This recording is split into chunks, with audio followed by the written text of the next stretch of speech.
So guys, पहला instruction है कि मैं इस वीडियो में सभी फुल फॉर्म्स वगैरह नहीं रिपीट करूंगा जो मैंने अपनी पिछली मास्टर एक्शन में कही है।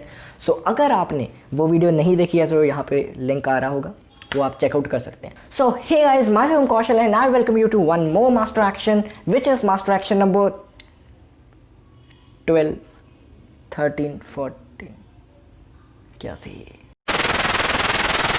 सो आज के वीडियो में बात करेंगे कि how to join Indian Navy. So हम 10th के बाद क्या क्या रास्ते हैं उनकी बात करेंगे, 12th के बाद क्या क्या रास्ते हैं, ग्रेजुएशन के दौरान या उसके बाद क्या क्या रास्ते हैं, सबके बारे में बात करेंगे।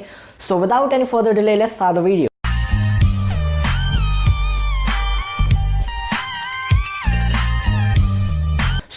सबसे पहला रास्ता हमारे पास आता है एनडीए और एनए एग्जाम के थ्रू। अब इसमें यार ज़्यादा फर्क नहीं है, बस क्या होता है कि जब आप इसका फॉर्म फिल करते हो तब वहाँ पे 4 ऑप्शंस होती हैं। पहली होगी आर्मी के लिए, दूसरी होगी नेवी के लिए, तीसरी होगी एयरफोर्स के लिए और जो चौथी ऑप्शन होती है वो होती है नेवल एकेडमी। सो अगर आप पहली 3 में से कोई चूज़ करते हो तो आपको पुणे जाके आगे की पढ़ाई करनी होती है। अगर आप जो 4th वन है नेवल एकेडमी चूज़ करते हैं तो आपकी जो भी ट्रेनिंग वगैरह होती है वो सब केरला में होएगी। सो बस ये डिफरेंस है, आप इनमें से कोई एक ही दे सकते हो, यानी कि एयरलाइंस भी कर दिया और आर्मी भी कर दिया, ऐसा नहीं हो सकता, राइट। ये एग्ज़ाम सिर्फ बॉयज़ के लिए है। जब आप ज्वाइन कर रहे हो तब आपकी एज जो है 16.5 to 19.5 होनी चाहिए। अब ये क्यों ज्वाइनिंग वगैरह का क्या सिस्टम है, मेरी पिछली वीडियो मैंने आपको कहा, देखो, ठीक है। अब उसके बाद इसमें ये सब क्राइटेरिया तो है पर आपको मैथ्स और फिज़िक्स भी चाहिए। जी हाँ, +2 में मैथ्स और फिज़िक्स आपको चाहिए।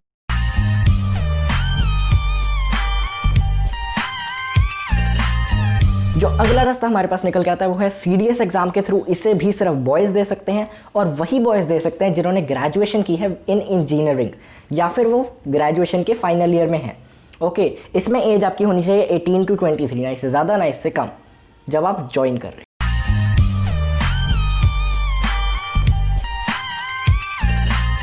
सो जो तीसरा रास्ता हमारे पास निकल के आता है वो है through Indian Navy entrance test. So इस एग्जाम को ग्रेजुएटेड बॉयज़ एंड गर्ल्स दोनों दे सकते हैं। ग्रेजुएटेड भी नहीं हो तो अगर 5th ईयर में या फाइनल ईयर में हो तो भी आप दे सकते हो, राइट। और 18 to 24 आपकी एज लिमिट है। अब ग्रेजुएशन कौन सी वो हम अभी देखते हैं।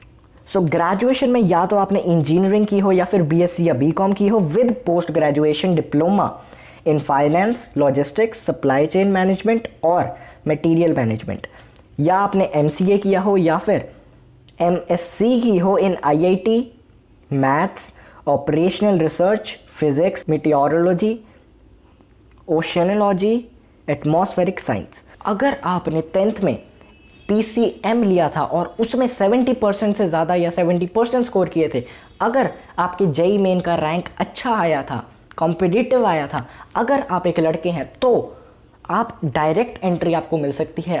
कैसे, चलिए देखते हैं।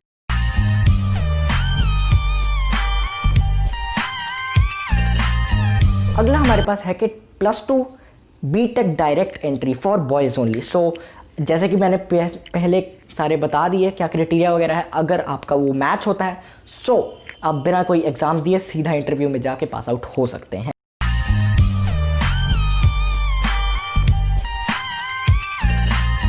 अगर आप इंजीनियरिंग के फाइनल ईयर में हो, चाहे लड़का हो चाहे लड़की हो, एज आपकी है 20 to 23, तो आपके लिए है यूनिवर्सिटी एंट्री स्कीम। सो ये भी एक रास्ता है, आप उसमें अप्लाई कर सकते हैं।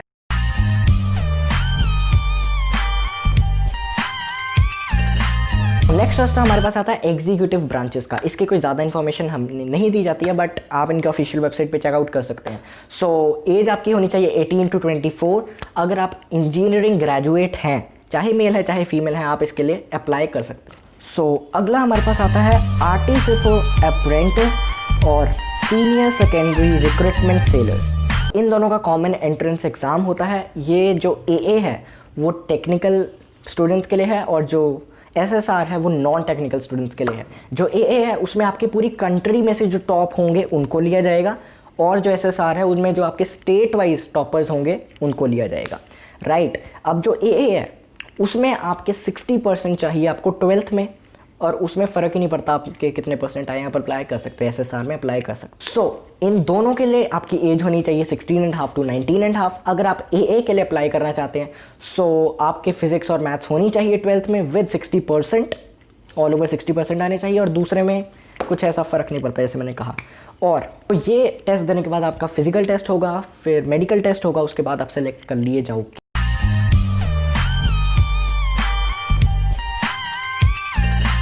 सो अगला रास्ता आपके पास आता है इंडियन नेवी मैट्रिक रिक्रूटमेंट। अब ये या तो आप इंडियन नेवी में कुक बनना चाहते हो, या स्टीवर्ड बनना चाहते हो, या फिर हाइजीनिस्ट बनना चाहते हो। अब स्टीवर्ड अगर किसी को नहीं पता तो सिंपली जो पैसेंजर्स को या लोगों को बिठाता है प्लेन में, ठीक है, सही तरीके से।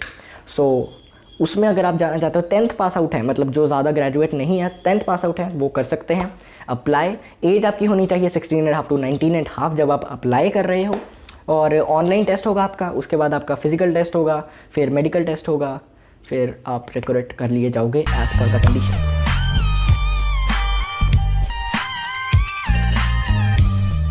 अगला जो बॉयज़ का फेवरेट है वो है इंडियन नेवी स्पोर्ट्स कोटा। सो अगर आप 10th पास आउट हैं या 12th पास आउट हैं, सो आप इसमें अप्लाई कर सकते हैं। अगर आपने यूनिवर्सिटी लेवल पे, स्टेट लेवल पे, नेशनल लेवल पे, इंटरनेशनल लेवल पे अपनी कंट्री को या अपने मतलब खेला है, चाहे वो अकेले कोई इंडिविजुअल गेम हो, चाहे वो टीम गेम हो, ठीक है, बस आपने खेला है तो आप अप्लाई कर सकते हो, पार्टिसिपेट किया था, बस जीते या अगर ऐसा फ़र्क नहीं पड़ता। एज आपकी होनी चाहिए 17 to 22, ना इससे ज़्यादा ना इससे कम, जब आप अप्लाई कर रहे हो। इसमें कोई आपका एग्ज़ाम नहीं होगा, सीधा आपके देखेंगे कि ये सब खेले हैं, ठीक है, अच्छा लगता है, तो वो ट्रायल्स के लिए आपको बुला लेंगे। अगर ट्रायल में सिलेक्ट हो गए तो फिर आपका मेडिकल टेस्ट होगा, और then you will be selected.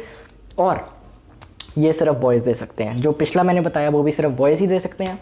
सो सब कुछ मैं बता दिया आपको। अगर कुछ रह गया है तो कमेंट बॉक्स में लिख दीजिए। आज मैंने वीडियो में काफ़ी टेक्निकल टर्म्स यूज़ किए ना, राइट, जैसे कि मैनेजमेंट वगैरह की बहुत सी चीज़ें थी। अगर आपको उस बारे में जानना है, नहीं पता है, सो मुझे कमेंट में लिख दीजिए, उस पर एक और मास्टर एक्शंस आ जाएगी। तब तक कीप स्माइलिंग एंड नमस्ते, जय हिंद।